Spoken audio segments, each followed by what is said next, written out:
The fluorescent lights over the ICU waiting room buzzed the same dull hum they'd buzzed all night. 11 relatives. 2 nurses charting vitals a few feet away. And in the middle of all of it, my mother looked me dead in the eye and said the words slow enough that nobody in that room could pretend they'd misheard. You are a disgrace to this family. A single mother with no husband dragging shame through this hospital. Take your son and get out of here. My name is Destiny Freeman. I'm 30 years old, and for most of my life, I believed that if you just kept your head down and worked hard enough, love would eventually catch up to you. That belief cracked apart right there on a Tuesday night in November in a corridor that smelled like antiseptic and fear. My son Micah is 8 years old. He was holding my hand when she said it, and I felt his grip go tight, his knuckles turning pale. One small squeeze that said everything he didn't have the words for yet. Nobody in that room said a word in my defense. My older sister Jocelyn just stood there with her arms crossed, the faintest curl at the corner of her mouth, like she'd been waiting a long time for this exact moment. Before we go any further, I want you to sit with that for a second. A woman told she's a disgrace in front of her whole family, while her 8-year-old listens to every word. Stay with me, because what happened in that hospital over the next few hours is going to change how you think about who really holds the power in a family. I didn't cry. I didn't argue. I knelt down, straightened Micah's hoodie like it was any ordinary evening, and said quietly, "Let's go home, baby." As the automatic doors slid open, my mother's voice followed us down the hall. "Don't you ever come back if you want to keep any dignity for the Freeman name." That name meant everything to her. Freeman Medical Supply had been our family's company for 2 decades. A small chain of pharmacies my grandfather started that my mother had spent her adult life protecting like it was a second child. To her, the company and the family name were the same thing. And in her mind, I was the stain on both. Every drama family has a story like this one buried somewhere. A name people protect harder than they protect each other. But what none of them knew, what I'm about to show you, was something they hadn't figured out yet. I caught a glimpse of it as we passed the nurse's station. Jocelyn, leaning toward our mother, phone screen lit up, showing her something. A text already sent, time-stamped 20 minutes before I'd even walked into the building. "The disgrace is here. Remove her now." They hadn't decided to throw me out that night. They'd planned it. My phone buzzed once in my pocket as we kept walking. I didn't look yet. I just held Micah's hand a little tighter, feeling the cold air already reaching us from outside. It wasn't until we were standing on the sidewalk, the automatic doors sealed shut behind us, that I finally checked the screen. Final acquisition documents for Freeman Medical Supply have been filed successfully at 8:47 a.m. this morning. Hours before I walked into that hospital and got called a disgrace in front of my entire family, I had already signed to acquire the company that carries our name. The deal was contractually set to close at midnight once the final transfers cleared. Nobody in that waiting room knew. Not one soul standing under those fluorescent lights, judging me for the life I'd built quietly while they weren't looking. But to understand how I got to that sidewalk, how a woman ends up quietly buying back the name her own family used to shame her, you need to go back further than tonight. You need to understand what it actually took to get me here, and why an 8-year-old boy would ever have to ask me the question he was about to ask. 5 years earlier, it was a winter cold enough to crack pipes in half the apartments on my block. Micah was 3, and he'd caught pneumonia bad enough that the doctors wanted to admit him overnight, but only after a $2,000 deposit, cash or card, no exceptions. I didn't have it. I called my mother from a payphone in the lobby. She picked up on the third ring. A television played behind her, some cooking show studio laughter. I told her Micah was sick. She was quiet a moment. Then, "Destiny, I can't keep bailing you out of the mess you made for yourself." And she hung up. I sold the one car I owned, an old Honda Civic my grandmother Hope had quietly bought me 2 years earlier. The last gift anyone in that family ever gave me without strings attached. $1,800 cash, right there in the hospital parking lot. Nobody in my family ever asked where the Civic went. They just said I was lazy. That's the kind of disgrace I was in their eyes. The kind that gets named without ever being asked a single question. So when Micah looked up at me on that sidewalk 5 years later, his voice trembling, it didn't come from nowhere. "Mom," he said, "does Grandma hate me?" I didn't have an answer I could say out loud. I just squeezed his hand and kept walking. Out in the parking lot, the wind cutting sideways off Lake Michigan, I held my son's hand a little tighter than usual. Underneath the hurt, something else was settling in. Something colder. Something steadier. They thought this was the end of the story. The disgrace put in her place sent home in shame. They had no idea it was only the beginning. The bench outside Northwestern Memorial was cold enough to feel through my jeans, the metal slats holding on to the night air like they'd been carved out of ice. Somewhere behind us, sliding doors hissed open and shut, letting out brief gusts of warm hospital air that disappeared the second they hit the wind off the lake. Micah leaned his head against my shoulder, quiet in that particular way kids get quiet when something's too big for them to say out loud. His breathing shallow. His small hand still curled inside mine, like he was afraid letting go would make the whole night more real. "I thought Great-Grandma was gonna hug me today," he finally whispered, his breath fogging in the cold. I didn't have an answer for that either. I just wrapped my arm around him, watching my own breath curl up into the streetlight overhead, orange and buzzing moths circling it even in November. I let myself think back to what those years had actually looked like, because if you only knew me from that waiting room, you'd think I was exactly what my mother called me. There was a stretch of about 18 months where I worked 3 jobs at once.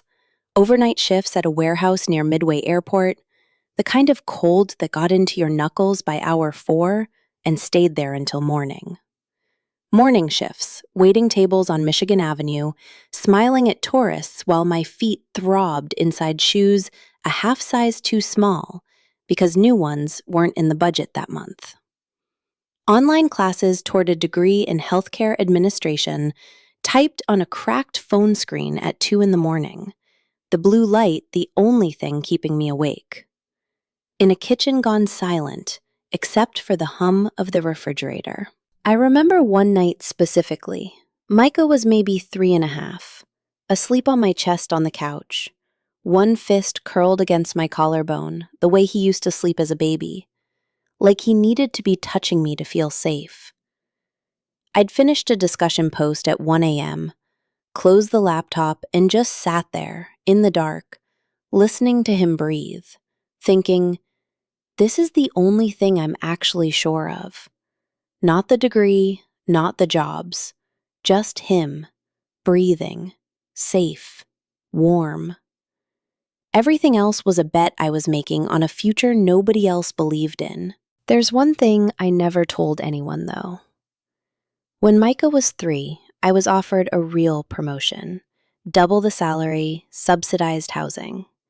It could have changed everything for us. My manager had pulled me into a back office that smelled like burnt coffee and printer toner, slid a folder across the desk, and said, "You've earned this, Destiny. Don't overthink it." I remember staring at the number on that offer letter so long, the ink almost stopped meaning anything. I turned it down.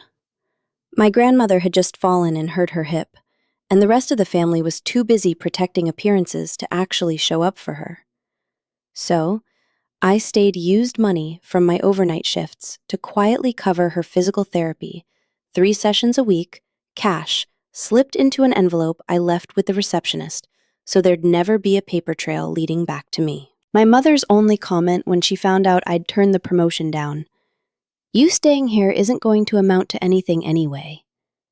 She said it without even looking up from her phone, the way you'd comment on the weather. Sitting on that bench, my fingers brushed against something small and familiar in my bag. A digital recorder I'd carried out of habit for years, ever since a professor in one of my night classes told us to record lectures we couldn't attend live. There's a file on it I never deleted, a recording from a Sunday service 5 years back. Sunlight cutting through the stained glass in long gold bars across the pews. Dust drifting through it, the whole sanctuary gone still. The morning my mother stood up in front of the whole congregation and said loud enough for every pew to hear, "That's what happens when you refuse to listen." I remember the sound that followed, not silence exactly, but that specific awful rustle of 200 people trying not to look at you. I didn't argue that day either. I just lowered my head and walked my son out the side door, his small shoes clicking too loud against the tile in the quiet. I never told anyone I still had that recording. I'm not even sure sitting on that bench why I'd kept it so long. Maybe some part of me always knew a night like this one was coming, and I wanted proof somewhere that I hadn't imagined any of it. My phone buzzed the hospital, transferring me to my grandmother's attorney, Elias Whitfield. I hadn't spoken to him directly in over a year, only ever through my grandmother, who trusted him with things she wouldn't say out loud to anyone else in the family. His voice, when it came through, was calm, in a way that felt almost rehearsed. Each word placed exactly where he wanted it, no wasted breath. It was the kind of voice you'd expect from a man used to saying things that mattered, in rooms where people were listening for exactly the wrong reasons. My grandmother had woken up for a short while, he said. 3 days after her stroke, her speech was starting to come back in clear, steady bursts, though it wouldn't last. She was asking for me, specifically me, alone. She was very particular about that word, Elias added. Alone. A small pause followed just long enough that I noticed it. "I wanted you to hear it exactly the way she said it." I hesitated. My whole body was still raw, still humming with the echo of my mother's voice in that hallway. Micah tugged my sleeve, his eyes wide and searching mine in the streetlight. "Mom, can we go back? I promise I'll be quiet. I promise I won't make anyone mad." Hearing my 8-year-old promise to be quiet so he wouldn't upset the people who'd just thrown us out, that cracked something open in me that had been closed a long time. I thought about all the times I'd made myself smaller in rooms like that one, folding down my own voice until it fit into the shape my family wanted. And here was my son, already learning to do the same thing, at 8 years old, on a cold bench outside a hospital that had just told him he wasn't welcome. Before I could fully decide, my phone buzzed again. A text from a number I didn't recognize. "They're preparing paperwork to keep you away from your grandmother. Don't go back." I stared at it a long moment, the cold biting through my jeans, a stranger's warning glowing on my screen. The message was oddly formal for a text. No typos, no shorthand, punctuated like something out of a legal filing rather than a warning scrawled in a hurry. I remember thinking even then that whoever sent it wasn't panicking. They were being careful. I never found out that night who sent it, but I made my decision anyway. Not because of the warning, but because of my son's face. The rideshare pulled up a few minutes later, headlights sweeping across the bench before the car came to a stop. I buckled Micah into the back seat, checked the strap twice out of habit, and gave the driver the same address we'd just left 40 minutes earlier. Neither of us said much on the ride back. Streetlights slid past the window in long orange smears, and Micah pressed his forehead to the glass, watching them, his breath fogging small circles that disappeared and reappeared. At one point, he asked so quietly I almost missed it. "Is great-grandma gonna be okay?" I told him I didn't know yet, but that we were going to find out together. He nodded, like that answer was enough, the way kids do when they trust you more than the situation deserves. I spent those minutes doing the thing I always did when the ground felt unsteady, running numbers in my head. Not money numbers, just facts laid out one after another, the way I'd learned to do it back when Micah's pneumonia bill first taught me that feelings didn't pay hospital deposits, but a clear head sometimes found a way through anyway. My grandmother was asking for me, alone. My mother had already tried to have me removed once tonight. Whatever paperwork Elias had mentioned wasn't going to write itself while I sat on a bench feeling sorry for myself. By the time the car turned back into the hospital's circular drive, something in my chest had gone quiet and still. The same stillness I remembered from the night I sold that Civic in a different parking lot, 5 years and a whole lifetime ago. What I didn't know, pulling back into that lot, was that someone in the waiting room had already spotted the car through the window, and a text was already on its way to my mother, telling her exactly what was coming. Every drama family has a moment where someone has to decide whether to walk back through the door that hurt them. This was mine. If you were destiny, would you have gone back through those doors, or driven away and never looked back? Comment 1 if you'd walk back in. Comment 2 if you'd have kept driving. It was just past 9 when we walked back into the ICU waiting room. Fewer people now. Colder air. The kind that settles into a room once enough hours have passed since anyone last opened a door to the outside. The monitors down the hall kept up their steady, indifferent beeping, and somewhere a vending machine hummed too loud in the quiet.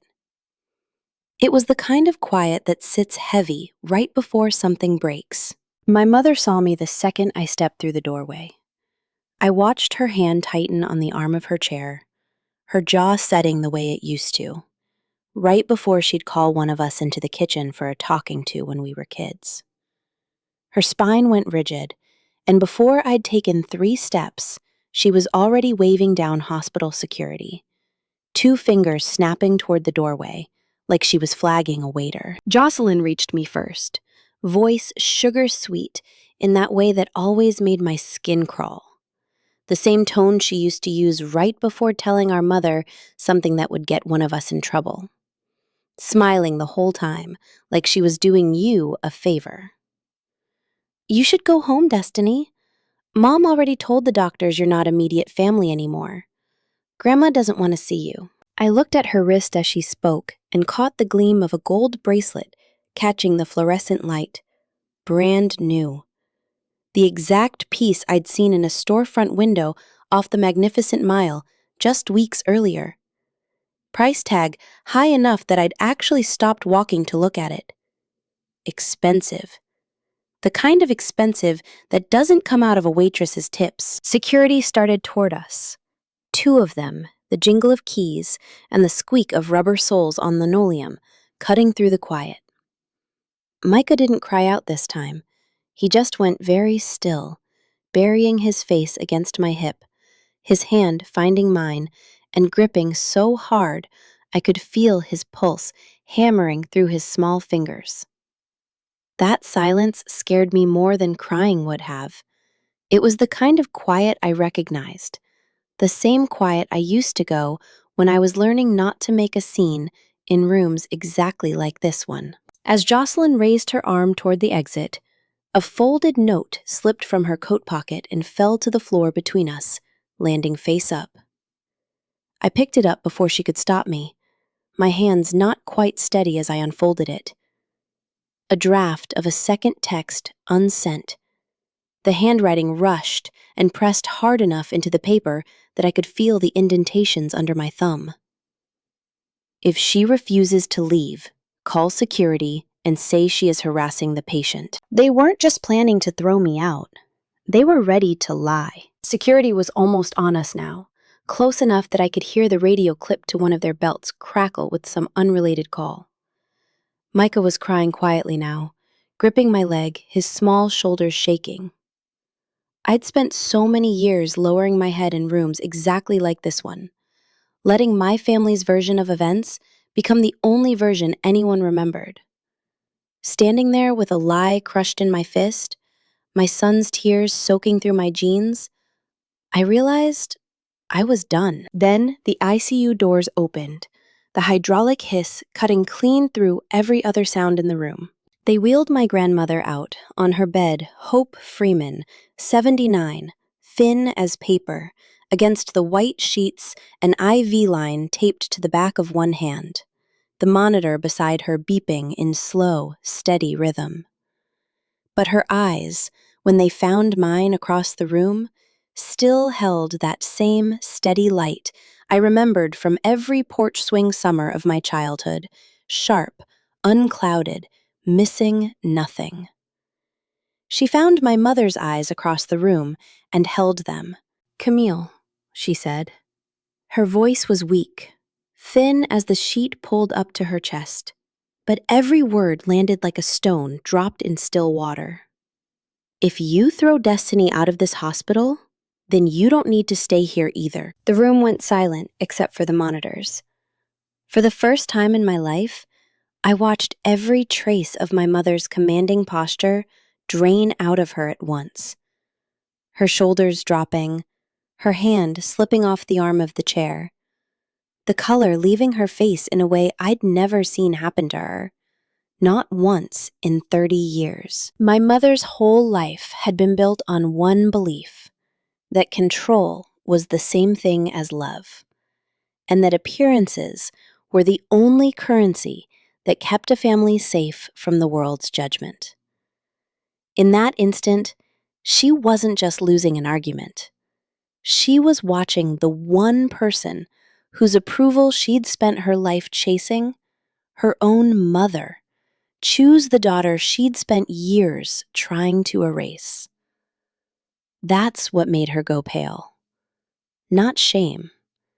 The sudden, terrifying possibility that she'd built her entire identity on the wrong foundation. I stood there, that note still crushed in my palm, my son pressed against my leg, and felt something shift.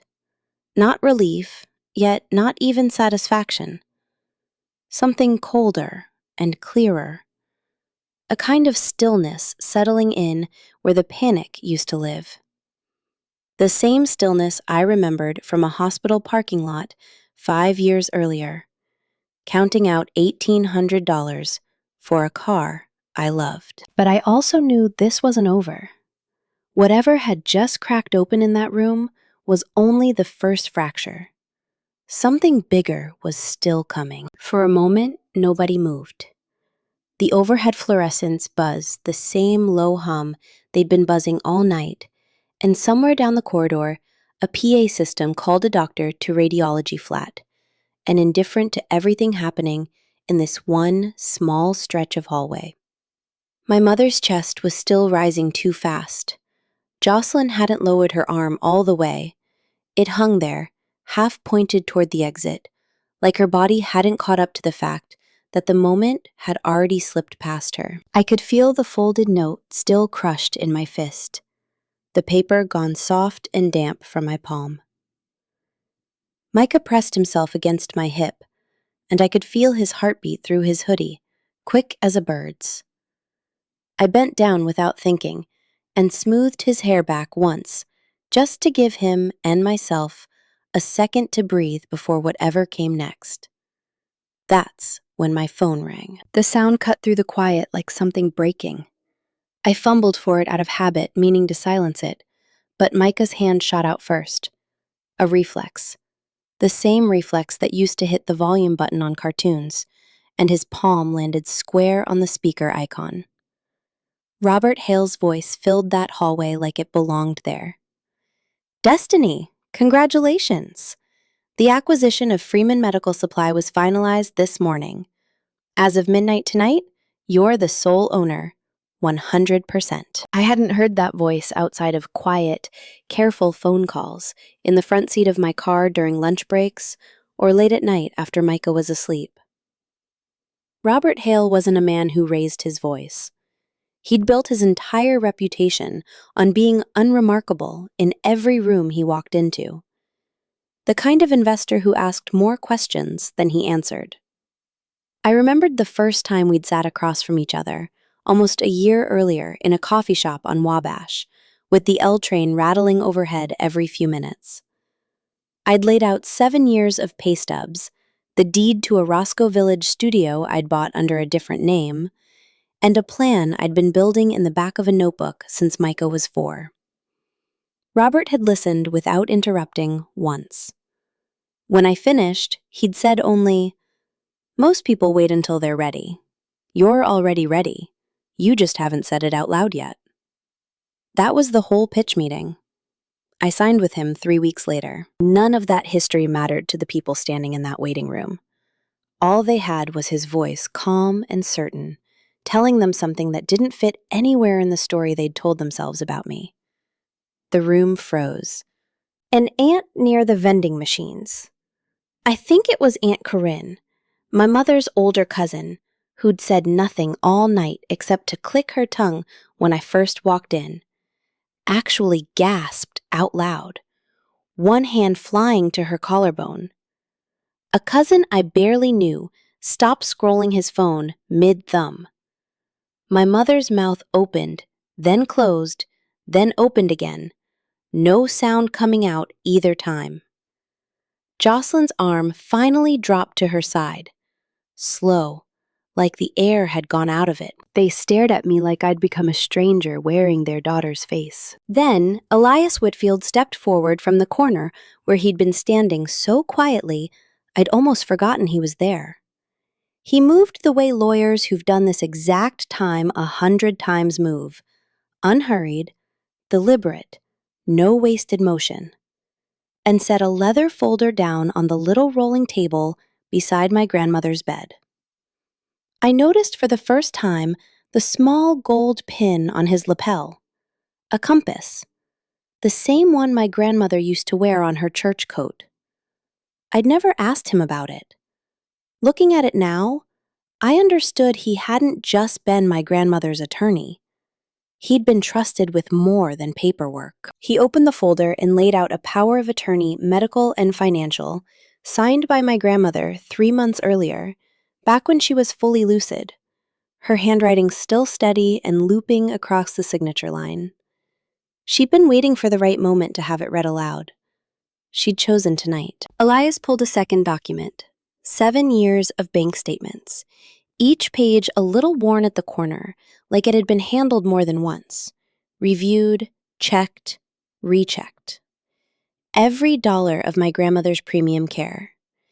Every payment on a $12,000 credit card debt that had once nearly cost my mother her house. All of it traced back to a single account. Mine. I watched my mother's eyes move down the page Elias held up.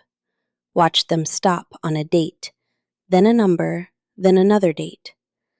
I knew exactly which line she'd landed on. March, 4 years ago. The month I'd sold a wedding ring I'd never worn to cover a missed mortgage payment she never knew was missed. I hadn't done any of it for credit. I'd done it because the alternative was watching my grandmother lose the only home she'd ever loved. But standing there now, watching the numbers land on my mother's face one by one, I felt something in my chest loosen that had been clenched for 7 years. Micah tugged my sleeve, his voice small under all that noise. "Mom, is that a good paper or a bad paper?" "It's just true, baby," I told him. "That's all it is." What my mother felt in that moment wasn't simple gratitude. It was a kind of vertigo. For 7 years, she'd told herself a story where she was the strong one, holding this family together, and destiny was the burden. Now that story was collapsing in real time, And underneath it was something far harder to face. The daughter she'd humiliated in public had been quietly protecting her in private, without ever once asking for credit or apology.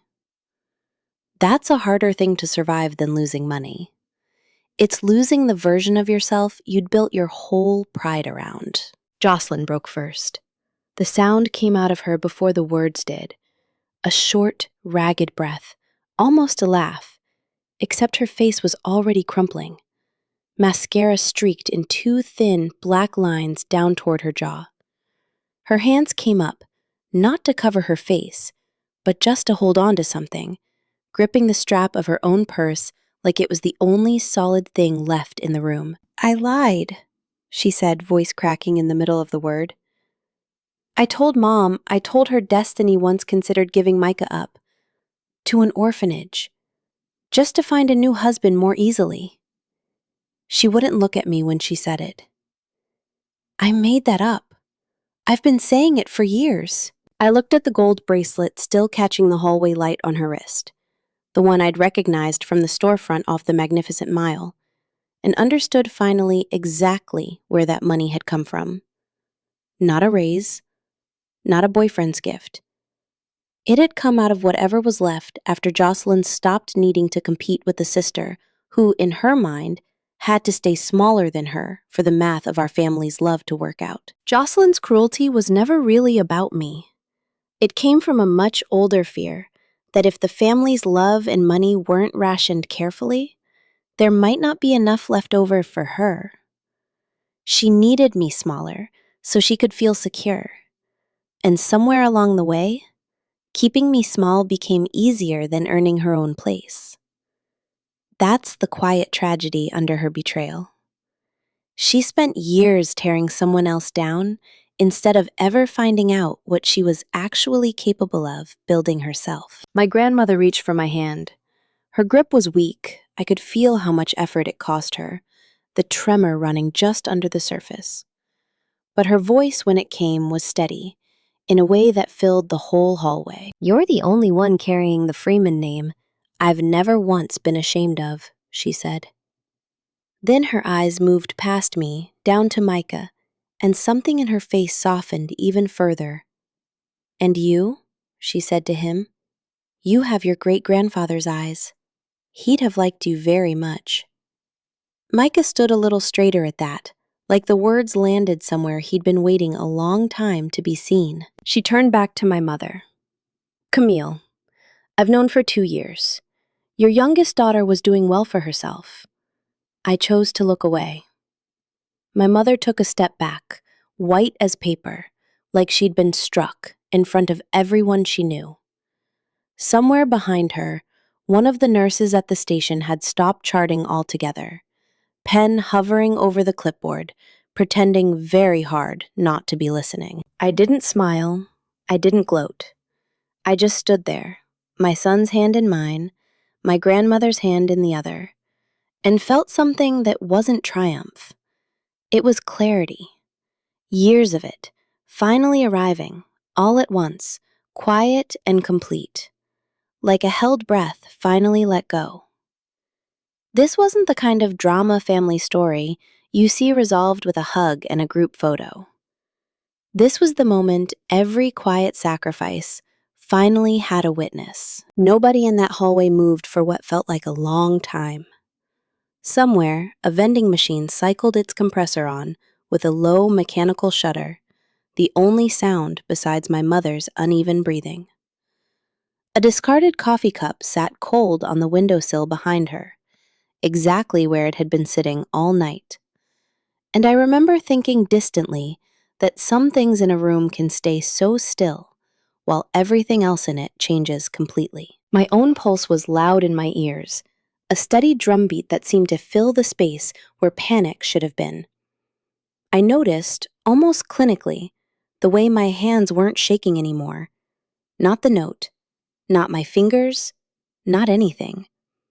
Somewhere in the last 10 minutes, I had crossed from the woman who braced herself in doorways into someone else entirely, and I didn't yet know her well enough to predict what she'd do next. The overhead light buzzed on indifferent, the same fluorescent hum that had been running under this whole night like a held note nobody could turn off. I bent down and kissed the top of Micah's head. His hair still smelled faintly of the drugstore shampoo I bought in bulk, cheap and familiar. And for one absurd second, that ordinary smell nearly undid me, more than anything my mother had said all night. Feeling his shoulders finally loosen under my hands, a small release, like a held muscle letting go 1 inch at a time. He didn't say anything, but he leaned his whole weight into my side, the way he used to when he was small enough to carry. Then I looked my mother in the eyes. For just a second, 1 second no more, I let myself remember another version of her. A woman who used to sit on the edge of my bed when I was 6 or 7, humming some old hymn under her breath while she braided my hair too tight because she was in a hurry to get to work. I remembered, too, something I hadn't let myself think about in years. My grandmother once telling me, almost offhand over dishes one Thanksgiving, that Camille had grown up in a house where affection was rationed, like everything else doled out only to whoever had earned it that week. I taught your mother that love was something you performed for, Hope had said, drying a plate slower than it needed, before I ever learned better myself. I hadn't understood it then. Standing in that hallway, I finally did. It didn't excuse her, it just explained her, the way a crack in a foundation explains why a house leans, without making the lean any safer to stand under. That woman on the edge of my childhood bed was somewhere underneath the one standing in front of me now, buried under 20 years of protecting a name instead of the people who carried it. I let the memory pass through me and out the other side. It didn't change anything I was about to do. It just made it hurt in a way I hadn't expected. I don't need you to call me your daughter anymore, I said. But I won't let you push your grandson out into the street a second time. Something moved behind my mother's eyes. Not quite regret, not yet, but the first flicker of a woman realizing the audience she'd spent her whole life performing for had just stopped watching. Her fingers found the collar of her blouse and worried at it, a habit I hadn't seen since I was a girl, back when she used to do it before difficult phone calls with the bank. She didn't answer. Her mouth moved once, like she was trying to find a version of an apology or maybe an excuse, but nothing came out before I turned away. I signed the paperwork right there on the little rolling table, the pen scratching loud in the quiet, transferring my grandmother into a private suite, fully covered by my company. The pen was cheap hospital issue, the kind that skips halfway through a signature, and I remember pressing harder than I needed to, like some part of me wanted the ink to leave a mark deep enough to matter.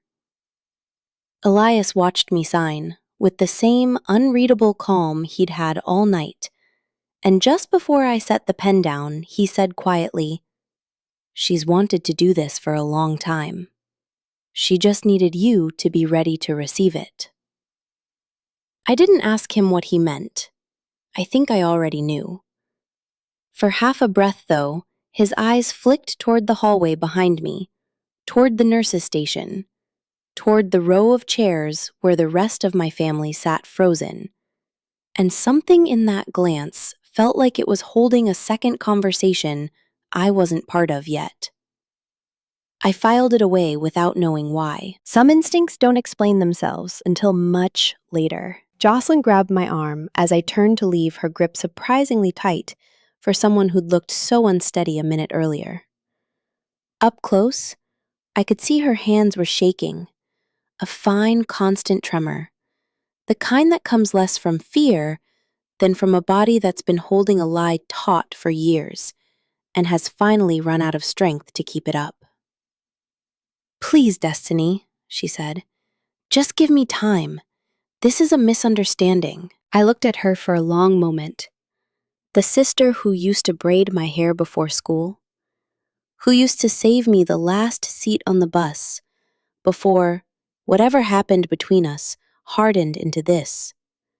I thought of the summer we were 9 and 11, hiding under the porch during a thunderstorm, her arms slung over my shoulders while she made up ghost stories to keep me from crying at the thunder.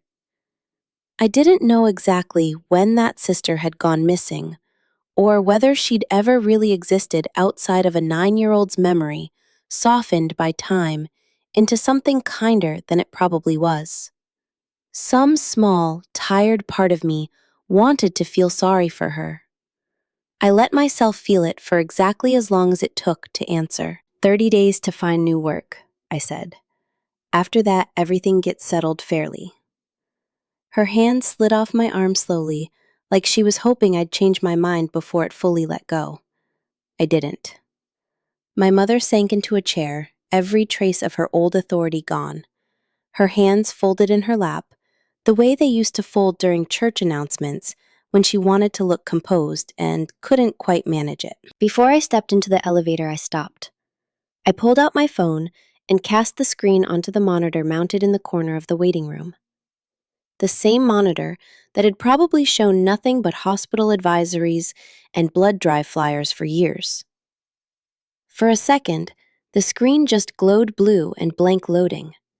And in that pause, I heard Aunt Corinne's chair creak as she leaned forward, and somewhere behind her, a nurse's pen finally stopped moving altogether. A trust agreement activated at 9:41 that evening, the timestamp glowing blue against the dark screen. The house on South Michigan Avenue.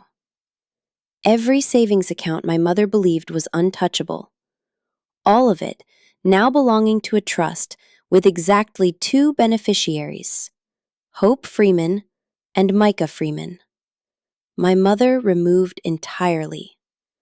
Permanently. For just a second, standing there with the elevator doors starting to slide open behind me, I thought about the anonymous text from earlier that night. They're preparing paperwork to keep you away from your grandmother. And wondered again who had sent it.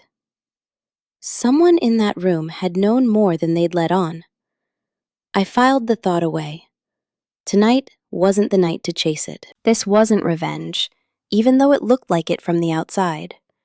Revenge would have meant needing my mother to suffer in order for me to feel whole. What I actually wanted, what I'd wanted my whole life, was simpler and sadder than that. I wanted to stop being someone's punching bag while I kept saving them. Walking away with what was mine wasn't about winning. It was the first time in 30 years I chose myself without asking permission first. I said it quietly, but the room was so still, every word carried. They called me the Disgrace. This disgrace fed this family for 7 years. Now I'm keeping what's actually mine. The elevator doors began to close. Just before they sealed, I heard my mother's body fold down into her chair behind me. A sound somewhere between a sob and a collapse, swallowed almost immediately by the closing doors. Micah looked up at me as the elevator started to rise, his small hand still wrapped around 2 of my fingers. "Are we in trouble?" he asked. "No, baby," I said, crouching down to his eye level. "We're not in trouble. Not anymore." He studied my face for a second, the way kids do when they're checking whether an adult's words match an adult's eyes. And then, apparently satisfied, he leaned his head against my arm. No going back. No room left for pity. I held my son's hand as the elevator carried us up and felt something settle in my chest. The quiet certainty that I'd finally, completely cut the cord. "Are we going home?" Micah asked. "Yeah, baby," I said. "We're going home." For the first time all night, that word didn't feel complicated at all. The cab ride home was quiet, in the good way. The kind of quiet that doesn't need filling. Streetlights slid across Micah's face in slow gold bars, and somewhere around Roosevelt Road, he finally fell asleep against my arm. his breathing evening out into something steady and unguarded for the first time since the waiting room. I didn't wake him when we pulled up outside our building. I carried him up myself, his backpack still looped over one of my shoulders, his sneaker catching on the doorframe the way it always did, and laid him down, still in his hoodie, because I didn't have it in me to change him without waking him. I sat on the edge of his bed longer than I needed to. Somewhere out past the window, a siren rose and faded the ordinary sound of the city, carrying on like nothing had happened. And I found something steadying in that. The reminder that the world outside that hospital hadn't stopped to watch what happened to us, and didn't owe us that. I thought about the penthouse, sitting empty on North Lakeshore Drive, bought 2 years earlier with money my family didn't know I had, for a version of a future I hadn't let myself fully believe in until tonight. I thought about my grandmother's thin hand in mine, the way her grip had trembled, but hadn't let go. Somewhere in the dark, before I fell asleep myself, I made a decision I didn't have to think twice about. The day she was discharged, she was coming home with us, not to a nursing facility, not to a guest room she'd have to be grateful for. Home. 3 weeks later, my grandmother was discharged in stable condition, her color back, her laugh returning in small, familiar bursts that filled a room the way it used to fill her old kitchen decades ago. We brought her home to the penthouse on North Lakeshore Drive, a place I'd bought 2 years earlier that no one in my family had ever known existed. The movers set her favorite armchair by the window on the first afternoon, angled just right so she could watch the lake change color through the evening gray to gold, to that deep blue Chicago gets right before the streetlights come on. She sat in it for almost an hour that first night, just watching, saying nothing, and I understood she wasn't just resting. She was arriving somewhere she'd earned a long time ago and never been given. The company kept running quieter than I expected. I spent my mornings at the kitchen island with a laptop and a cooling cup of coffee, going over inventory reports from the 4 pharmacy locations, half listening to Micah narrate his Lego builds from the living room floor. A few longtime employees at the flagship store on Halsted sent a card, unprompted, when the ownership change was announced. Nothing dramatic, just a line that said they were glad the Freeman name was staying in Freeman hands. I kept that card taped inside a kitchen cabinet, where I'd see it most mornings. Micah sat cross-legged on the floor most evenings, snapping together Legos, his laughter filling the apartment in a way it hadn't in months.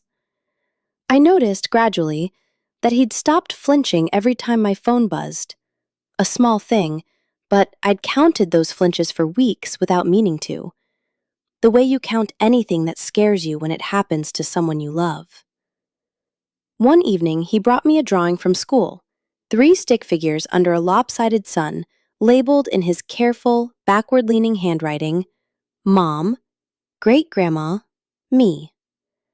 I put it on the refrigerator and didn't take it down. My grandmother rocked by the window most evenings, telling stories from decades ago, in that same slow, warm voice I remembered from childhood summers. One night, she told Micah about the first pharmacy, the one his great-great-grandfather opened on a corner in Bronzeville, with money he'd saved working double shifts at the stockyards for 6 years. He used to say the name over the door wasn't worth anything, she told him, unless the people inside it were worth trusting. Your mama understood that a long time before the rest of us did. Micah listened with the particular stillness kids reserve for stories that feel important, even when they don't fully understand why yet. My mother and sister called at first. I never picked up. Eventually, I blocked both numbers, and the silence that followed felt less like loss and more like room to breathe. The kind of quiet you don't notice you needed until it finally arrives. One evening on impulse, I finally asked Elias about that anonymous text, the one warning me not to come back. We were on the balcony, the lake dark and glittering below us, and he took a long moment before answering, like he was deciding how much of the truth was actually his to give. He just gave a small, knowing smile and said, "Some things were better left as they were. Some mysteries, I decided, are just quiet kindnesses that don't need a name attached." Not every drama family gets an ending like this one, but mine did, and I stopped waiting for permission to be at peace with that. Micah looked up from his Legos. "Mom, are we still a family?" I sat beside him, brushing his hair back. "Yeah," I told him. "The best kind." That night, after he'd fallen asleep, I sat alone with an old journal and wrote one line by lamplight. The only sound in the apartment, his slow, even breathing from the next room, and the faint hum of the city far below the windows. They can call me a disgrace, but I'm the only one who gets to decide whether that's true. And I already decided. I turned off the light, lay down beside my son, and for the first time in longer than I could remember, felt my chest go still. This story reminds us that peace after betrayal doesn't arrive on its own. You have to build it in small, ordinary ways, starting now. If someone in your family has spent years making you feel small, you don't need a courtroom or a fortune to start over. You need one honest phone call to a person who's actually earned your trust, made this week, not someday.